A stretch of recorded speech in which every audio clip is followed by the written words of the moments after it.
Welcome back to my YouTube channel. Please don't forget to hit the subscription button, like, comment something on the comment section, share the video, and you're welcome to give your views. So, is it Raila? Is it Ruto?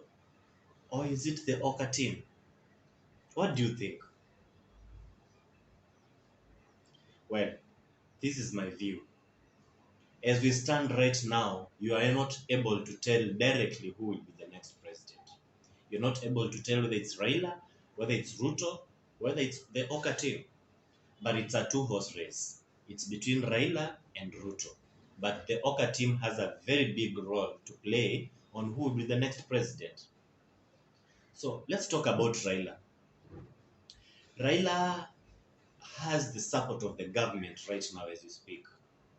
This is a good thing for him because it's the system, but it's also a very bad thing for him.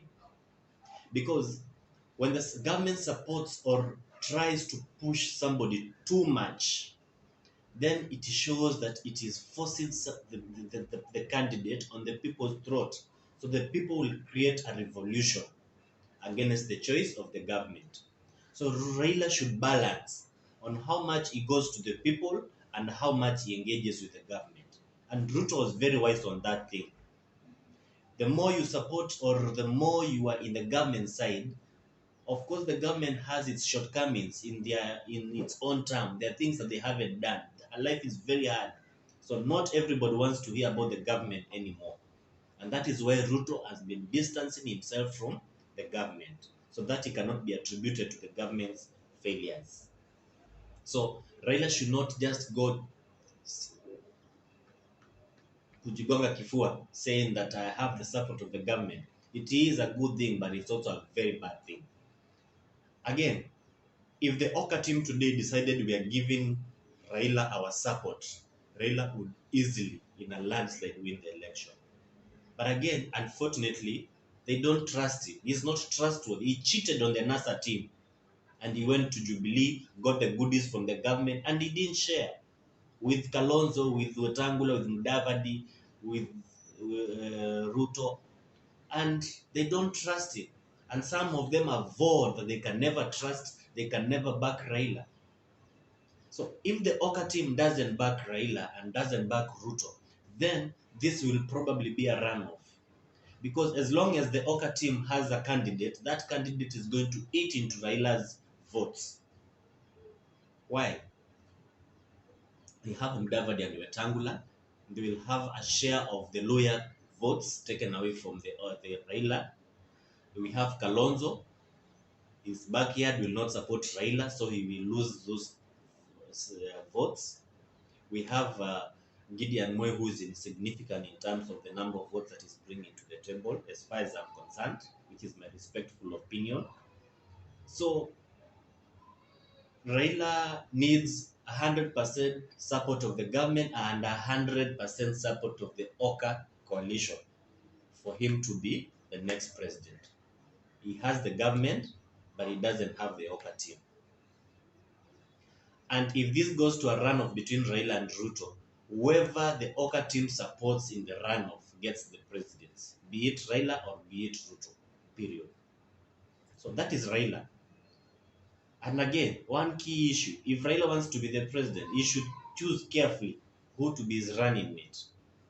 It should not necessarily be somebody from the mountain, because Raila has never gotten any full support from the mountain, unless when he was supporting Kibaki. So Raila should consider making one of the Oka team his deputy. And the Oka team obviously does not want that kind of a thing. So in the meeting that he's supposed to have to declare whether he's running for presidency or not, if Raila could ever support anybody to become the president, that person would win automatically. But again, the odds of Raila supporting any other person apart from himself is zero. Ruto has done a very tremendous job in traversing this country. People, Mama Mboga, the kiosk, he knows, the whole country knows him just the way anybody knows his village.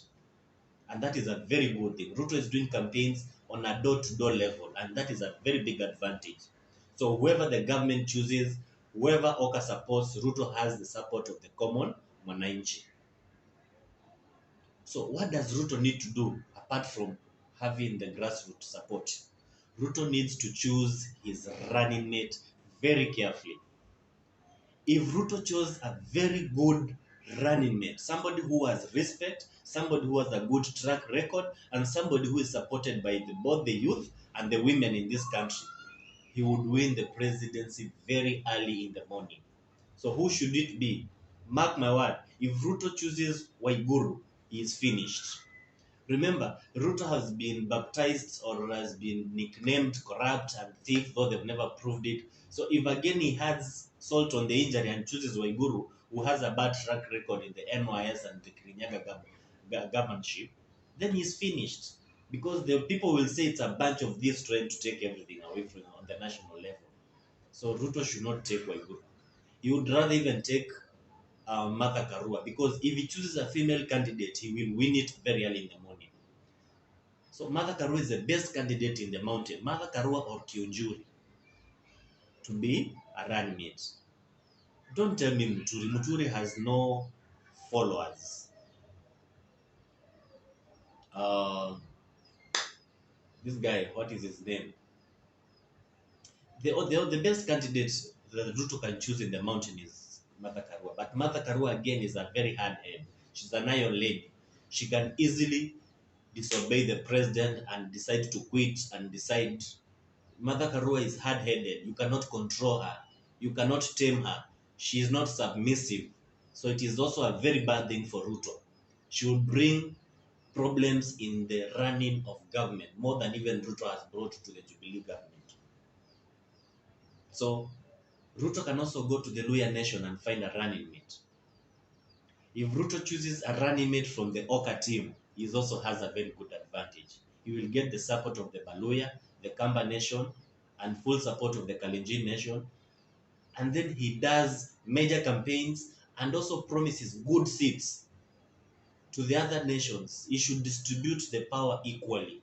If you get a deputy president from the mountain, get a speaker from the Luya Nation, get a senate speaker from the Kamba Nation, let those seats be distributed equally. You should also consider the coast region very carefully. Somebody like Mvurya can become a very good deputy president,